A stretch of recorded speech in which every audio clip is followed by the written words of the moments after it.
In today's video, we have Tom Lee from Fundstrat on CNBC telling investors something that should not be ignored. He says the biggest tailwind of the year is just starting and reminds us that a 17% rally followed the last time this kind of shift happened. That is the kind of line that makes you sit up and pay attention. All right, let us hear what Tom Lee has to say. But you still bullish on crypto and stocks going into year end?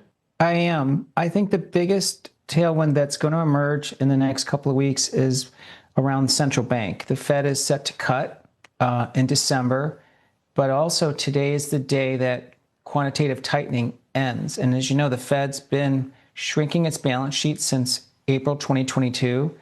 It's been a pretty big headwind for market liquidity. The last time we had an end to QT, quantitative tightening, was September 2019.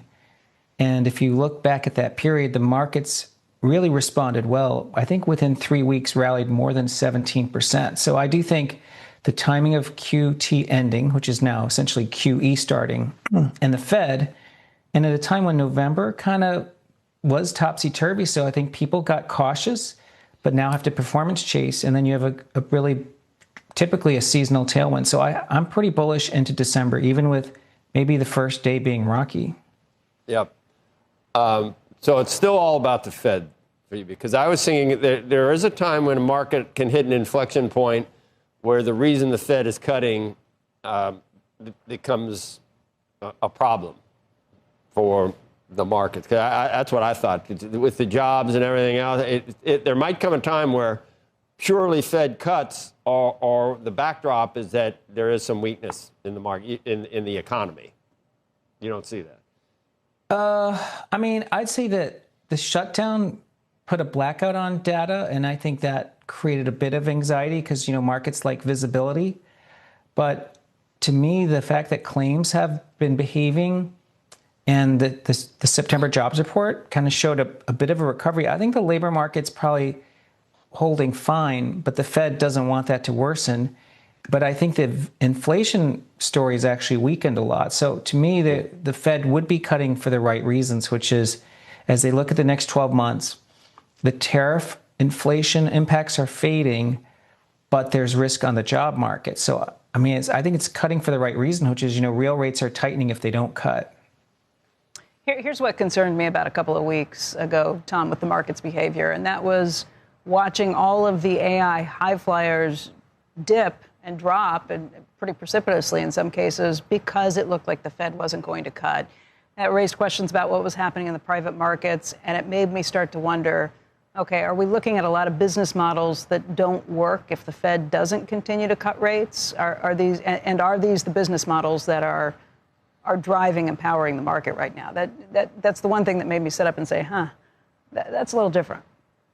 Yeah, I think there was a bit of soul searching, Becky, in November, because we know leverage rose, and we know there was deleveraging in some markets like crypto, and we know margin debt's high.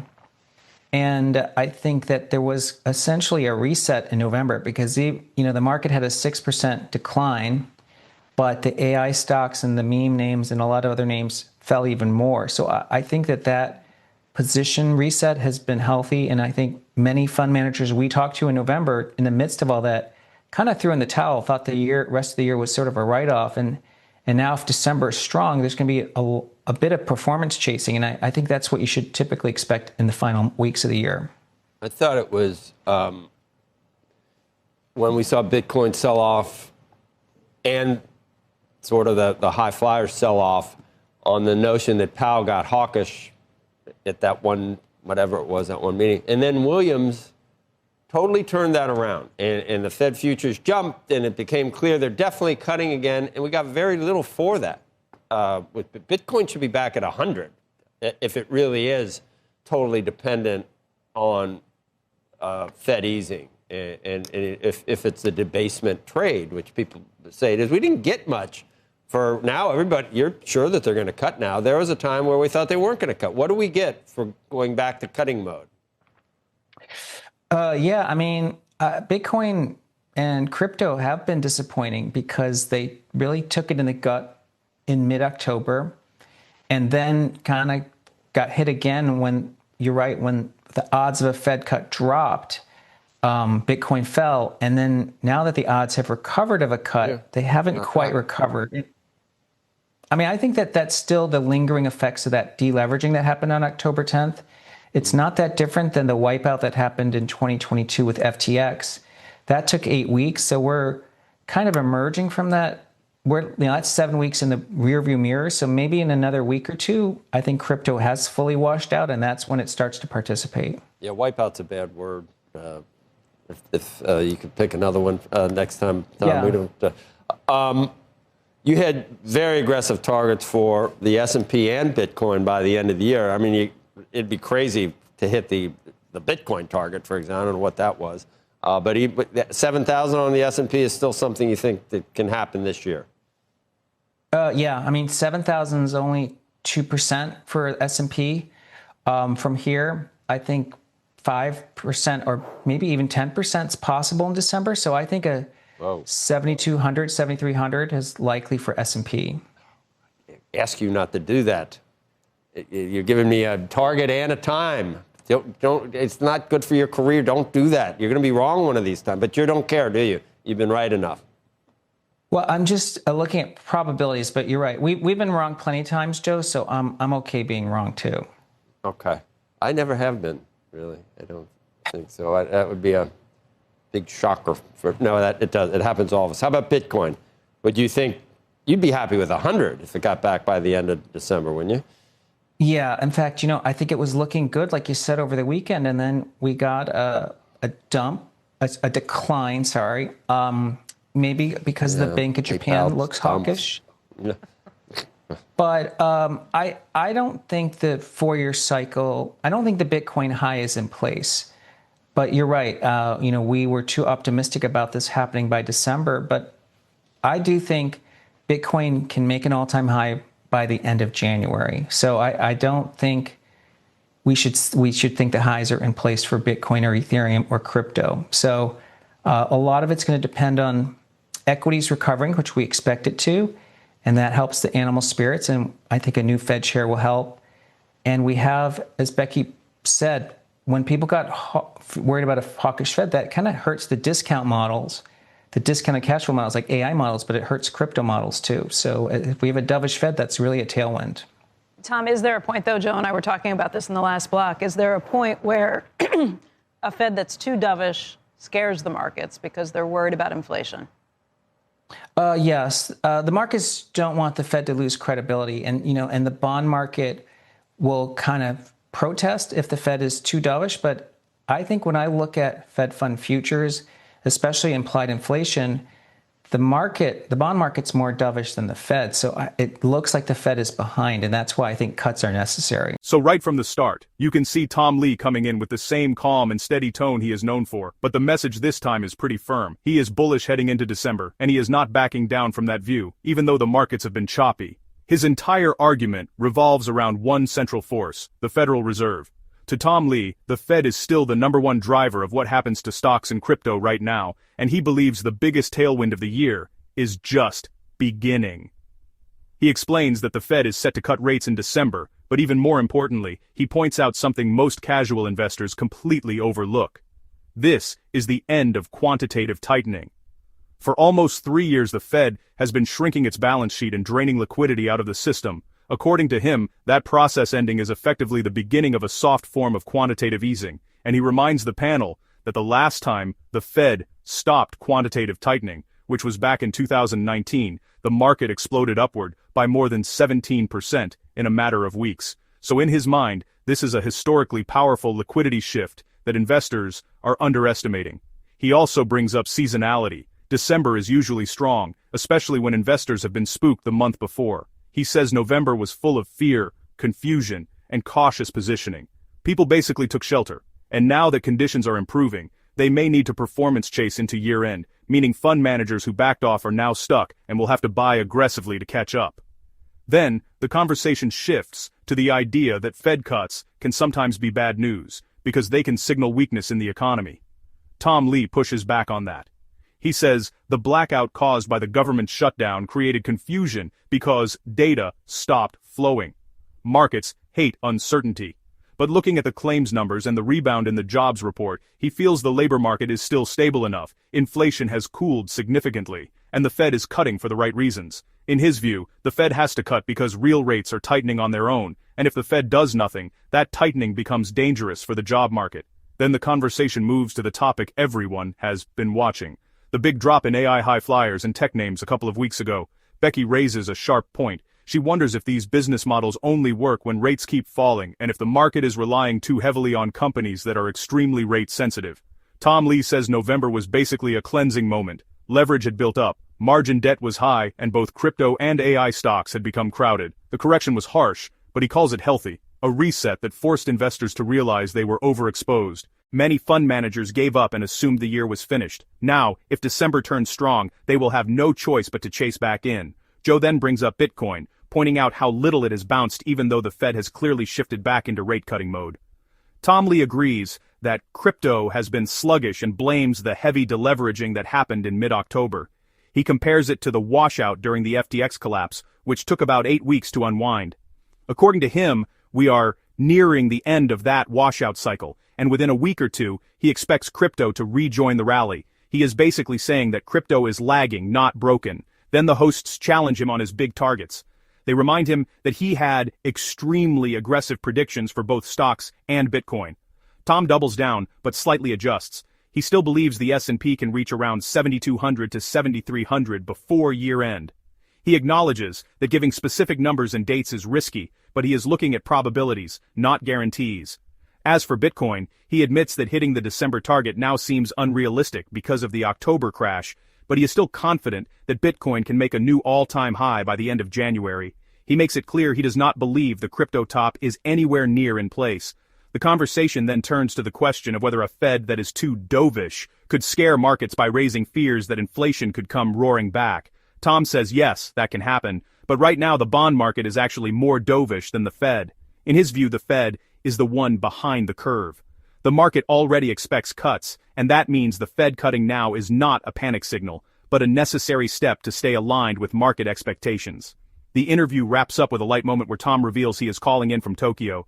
The hosts joke about the lack of delay on the call and the conversation ends on friendly terms, but the takeaway here is this: Tom Lee is doubling down on his core thesis. Liquidity is turning positive for the first time in years. Seasonality favors a strong December. Markets have already gone through a painful reset that flushed out excessive leverage. AI stocks, crypto, and speculative tech are positioned to bounce as soon as confidence returns, especially if the Fed confirms its dovish stance. His message is that the fear in November was temporary, the setup into year-end is strong, and the first few weeks of the new year could bring fresh all-time highs in both equities and crypto. Whether he ends up being right or not, everything he said points to one thing. He believes the next major move is upward, not downward, and that is the full breakdown of what Tom Lee was really saying beneath the surface in this interview.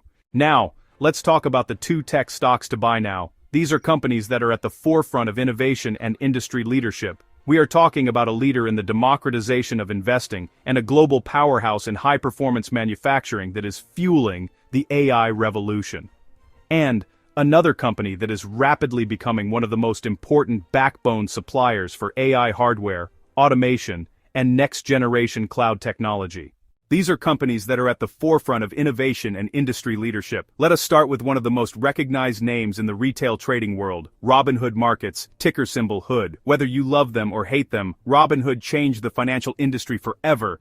They forced the entire brokerage world to lower their fees to zero. They brought a new generation of investors into the stock market, and they became the go-to platform for trading stocks, crypto, options, and ETFs with a simple mobile-friendly interface. But the real question is the stock worth buying today? The answer, according to analysts who follow the company closely, is increasingly pointing toward yes. And here's why. For years, Robinhood faced criticism that it was nothing more than a pandemic bubble stock. Everyone said usage would fade. They said trading activity would collapse. They said retail investing was just a phase. That has not happened. Instead, Robinhood has quietly been rebuilding momentum. User growth is rising again. Assets under custody are climbing. Trading activity is improving month after month. Crypto volume is returning. Subscriptions like Gold membership are growing fast. This shows that Robinhood is transitioning from a hype-driven platform into a stable, long-term business with recurring revenue streams. The biggest shift in Robinhood is that they are no longer relying solely on trading. They are transforming into a diversified fintech ecosystem offering retirement accounts, crypto trading and staking, high-yield cash accounts, credit cards, new international products, growing subscription tiers, and advanced trading tools. The company is slowly evolving into the Apple of brokerage services, a clean, simple, frictionless financial experience. And the more services they offer, the more users stick with them. This is one of the biggest catalysts for the stock. Robinhood has finally expanded outside the United States into Europe and the United Kingdom. And unlike the crowded US market, these regions are wide open for disruption. Europe has over 500 million people and the investing landscape is still dominated by old-school banks, high fees, slow onboarding, complex trading apps, and limited access to US stocks. Robinhood is entering these markets with zero commission trading, instant trading access, a sleek interface, and the exact type of user experience younger investors want.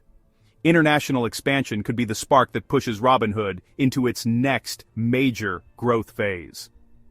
Robinhood is not some debt-loaded tech company burning money. They have billions of dollars in cash, zero debt pressure, improving profitability, rising net income, and expanding margins. They are now one of the healthiest fintech companies financially. According to the NASDAQ analysis referenced in the article, Robinhood currently holds a top-ranked rating, meaning analysts see strong potential for the stock going forward. The reasoning is clear.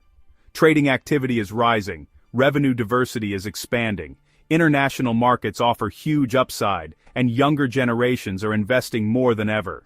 The company carries a market capitalization of $113.25 billion, reflecting the market value investors currently place on its future. Its earnings per share stand at $2.40, and that translates into a price-to-earnings ratio of 52.48. Last year, Robinhood generated $2.95 billion in revenue and a net income of $1.41 billion. Put simply, Robinhood is not just a growth story anymore. It is producing real profits, and those profits are being valued at a premium by the market, which is what that P/E tells us. A multiple above 50 suggests investors expect continued earnings growth, perhaps driven by higher engagement, expanding product lines, and international expansion. At the same time, that premium valuation means there is less margin for error. For investors, the headline here is strength plus expectation. Robinhood is large, profitable, and priced for growth, so it is critical to watch user metrics, crypto volumes, and subscription trends to see if the business can meet those elevated expectations. Robinhood is no longer just a meme stock. It is becoming a legitimate financial technology powerhouse. When you combine everything together, a massive global user base, expanding product lines, rising crypto activity, better revenue balance, new international markets, and top-ranked analyst confidence, you get a company that is still early in its maturity but now entering its strongest phase of growth. Robinhood is still priced like a risky startup, but it is increasingly performing like a real financial giant. That combination is where long-term investors often find the best opportunities. This video is brought to you by Value Stocks Investing Master Course. If you are looking to grow your wealth by investing in solid, undervalued stocks but you are not sure where to start, I created the Value Stocks Investing Master Course to teach you how to identify great companies, make smart investment decisions, and build a portfolio that lasts. Click the link in the description and pinned comments to get the course today and take control of your financial future. Now let us shift to a company that has been gaining massive attention for a very different reason. This one is a global engineering and manufacturing powerhouse positioned perfectly in front of the AI boom. Alright, let's talk about Celestica, ticker symbol CLS. If Robinhood is the gateway to modern investing, Celestica is, honestly, one of the hidden engines powering the future of technology. And what's fascinating is that while big AI companies capture the headlines, companies like Celestica quietly produce the essential hardware that keeps all of it running. This is where, a lot of investors miss enormous opportunities. Every AI company talks about GPUs, high-performance computing, data centers, edge computing, and automation. But someone needs to actually build, design, and manufacture the hardware that powers those systems. That someone is Celestica. They are one of the most essential production partners for companies in cloud computing, AI infrastructure, robotics, networking, communications, aerospace, and industrial automation. Demand for AI servers is exploding and Celestica is positioned right in the middle of that supply chain. According to the NASDAQ article, Celestica has been delivering rising revenue, expanding margins, strong profitability, and continued earnings growth. This is not a speculative AI stock. This is a profitable, operationally efficient, globally diversified company with real customers and real long-term contracts. A big reason analysts love Celestica is diversification. Their business spans several sectors, including technology, aerospace, defense, healthcare, industrial manufacturing, and renewable energy. This gives them a stable base of revenue even during economic slowdowns. Companies that serve multiple high-growth industries tend to outperform over the long term. Celestica does not chase tiny contracts. They support major global players who rely on Celestica for high-quality production, engineering, and supply chain expertise. This gives them consistent order pipelines, high retention rates, and deep strategic relationships. As AI grows, as cloud infrastructure grows, and as automation continues to expand worldwide, Celestica is positioned to grow with them. The Nasdaq article ranks Celestica as one of the top tech stocks to buy right now. Why? Because the demand for AI hardware, data center equipment, and automation technologies is exploding faster than supply can keep up. Celestica is one of the few companies capable of scaling at this level. With strong earnings, rising customer demand, and expanding margins, analysts expect continued momentum through the next year and beyond. Celestica has something rare: high demand, rising profitability, global customer reach, strong cash flow, and exposure to every major tech trend of the decade. Its market capitalization is $35 billion, and its earnings per share are $6.14, which gives it a price-to-earnings ratio of 49.56. In its most recent fiscal year, Celestica reported $9.64 billion in revenue and net income of $428 million. Those numbers show a company with substantial revenue scale and improving profitability. The earnings per share figure is strong relative to its market cap, and the near 50 multiple indicates the market is attributing meaningful growth potential to Celestica, likely because of its exposure to AI hardware, cloud infrastructure, and high-margin industrial clients. For investors, Celestica represents exposure to the physical side of the tech boom. It is a business you buy when you want a piece of the AI supply chain, rather than the headline-grabbing AI names themselves. This is the kind of company that benefits from AI whether the economy speeds up or slows down. And because Celestica is still far less well-known than the tech giants, many investors believe the stock has plenty of room to grow. If you are enjoying these stock tips and you are ready to level up your investing skills, I have something game-changing for you.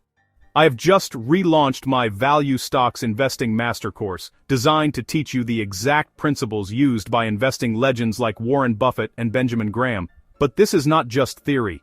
You will learn how to spot undervalued companies using real-world metrics, build a high-quality portfolio, and protect your investments no matter what the market throws at you. Whether you are just starting out or want to sharpen your strategy, this course gives you the tools and confidence to grow real long-term wealth. It is packed with step-by-step lessons, powerful insights, and practical strategies you will not find anywhere else. So if you are serious about investing smarter and building a future you are proud of, click the link in the description and pinned comment to join today.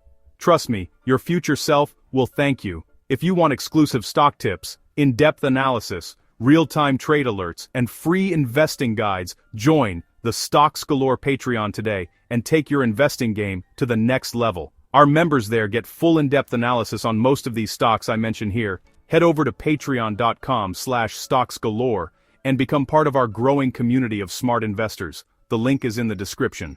Here is my question for you today. Which of these two companies do you think has the strongest long-term potential, Robinhood or Celestica, and why? Drop your answer in the comments. I really want to hear your take.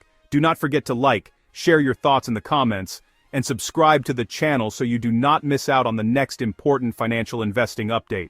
Thanks for watching, and I will see you in the next one.